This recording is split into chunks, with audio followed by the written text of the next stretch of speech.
No one noticed when Aarohi stopped crying. Perhaps because by then everyone had already begun mourning her in silence. As time passed, people began to leave. The whispers began to fade, and the condolences dissolved in silence. But Aarohi remained standing in the same corner, watching, waiting, though she didn't know what for anymore. Chapter 3: The Woman Who Stayed. Her gaze rested on her mother, still seated, still broken, clutching the edge of a dupatta, as if it were the only thing keeping her from collapsing completely. And beside her, that other version of Aarohi, calm, steady, composed, and alive. Aarohi took a slow step forward. This time, there was no panic, only a quiet, sinking understanding. So this is what I became? She whispered. The other Aarohi didn't look at her immediately. She poured water into a glass for her mother, gently urging her to drink. Please, Ma, you need to stay strong. The voice was soft, caring, but something was missing. Aarohi watched closely. The gestures were right, the words were right, but the feeling was gone. There was no trembling, no ache, no breaking inside. You feel nothing, don't you? Aarohi asked. This time the other Aarohi looked at her, and for the first time she didn't deny it. No. The words settled heavily in the air. Aarohi's eyes slowly shifted back to her parents. Her mother's cries weren't just loud, they were helpless. Not the grief of losing someone completely, but the grief of losing someone who is still right there. Her father stood still, but his silence was not strength. It was a defeat. The kind that comes when a parent realizes they cannot protect their child anymore. Aarohi's breath trembled. They are mourning me. Her voice softened. But I'm not dead. The other Aarohi spoke gently. They know that. Aarohi looked at her confused. They are not crying because you're gone, she continued. They're crying because they can see what's left of you. Aarohi's chest tightened.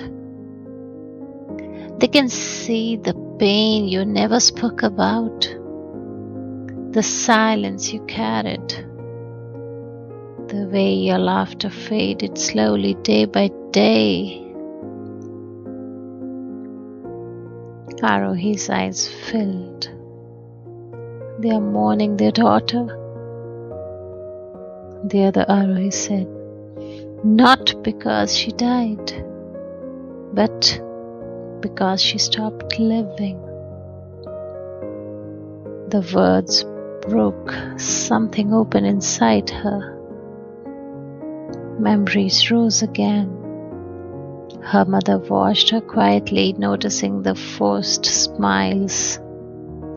Her father asked softly, "Are you okay?" And her answering every time, "Yes, I'm okay, Dad." But they had known. They had always known. They couldn't save you from it. The other Aarohi continued. So today they are letting that pain out. Aarohi covered her mouth, a sob escaping. They were watching me break and I didn't even see it. Silence held her for a moment. And then the memories shifted again. Her mother-in-law's voice, sharp, relentless. "Is this how you were raised? Can't you even manage a house properly? A girl who can't keep her husband happy, what's the use of her?"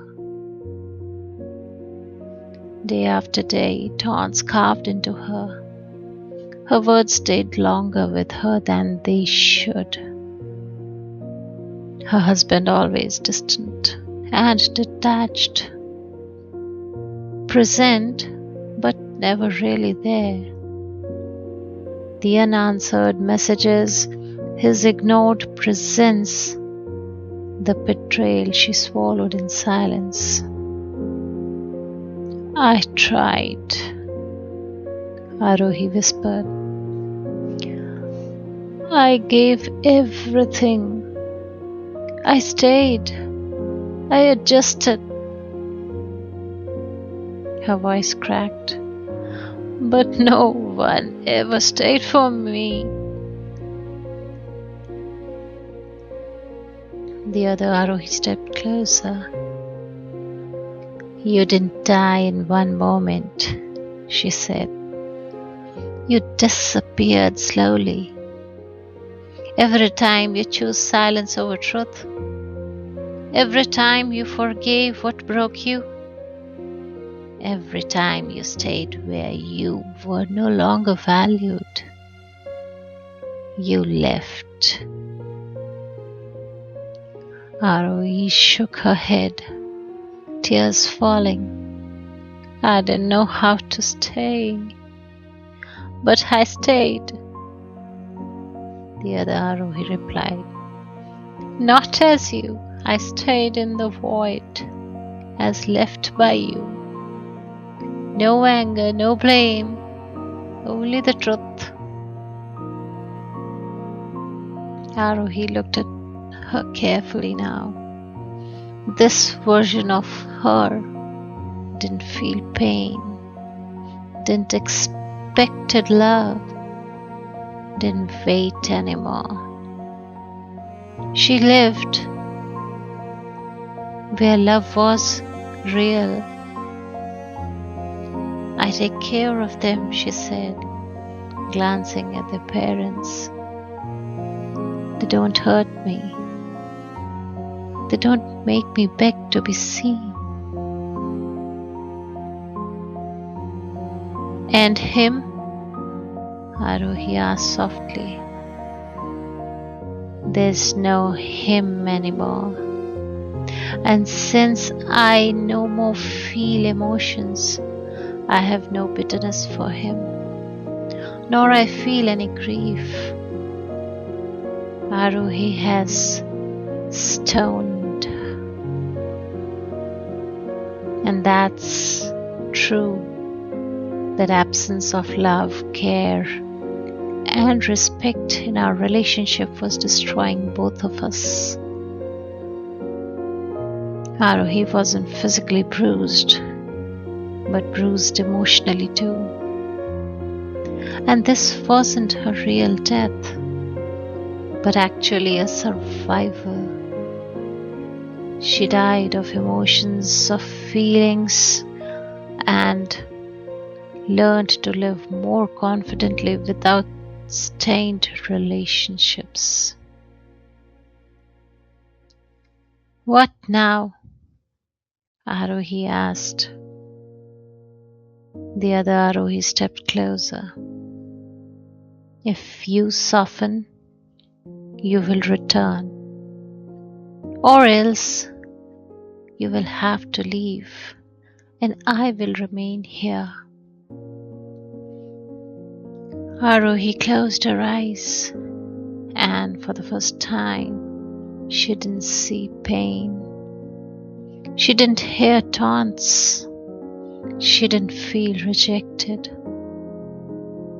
She saw herself as she used to be, bold, confident, and loving.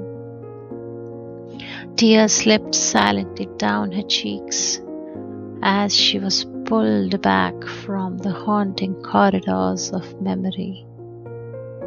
Her mother suddenly looked up, as if she felt something strange suddenly. A flicker, a return. The other Aarohi stepped back, watching, not stopping her, because this time the choice was hers. Aarohi took a breath, deep, real, as felt alive. The dark, mournful atmosphere vanished. The grieving faces softened, and the setting slowly transformed into a warm, living drawing room, alive with quiet conversation and light. Aarohi's photograph now hung peacefully on the wall among the family pictures. And in that moment, Aarohi was finally understood by her parents, and she gained her spirits to live and love. Because this was never the funeral of her body, it was the mourning for her daughter, whose pain had been seen, observed, and understood. The pain which was never spoken aloud earlier, and this was her moment to choose to return.